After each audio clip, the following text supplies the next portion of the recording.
In today's metals markets, let's take a look at gold futures as they're trading higher today.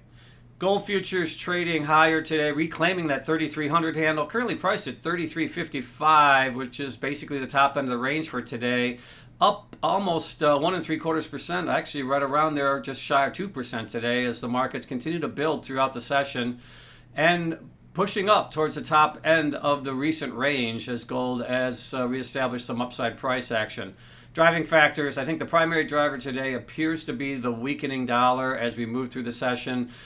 Early in the day, gold was unchanged coming into the morning, but as we moved through the session, the dollar started to sell off and gold continued to move higher, and I think that dispersion is one of the primary drivers today. Couple that with lower yields as well here in the U.S., and that could be another factor contributing to some higher price action in gold, as gold has now reestablished some higher levels. And when you look at today's range, we're at the top end of the range for the past week, with the range really coming in around 33.60 on the top end, 32.80 on the bottom end, bouncing back and forth there the last four sessions.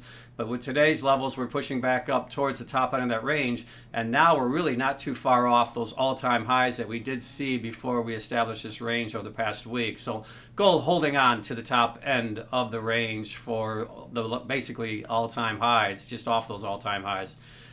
Other metals markets, higher pretty much across the board with the exception of copper down slightly, but we're seeing silver gaining today, platinum, palladium, renewed strength as well.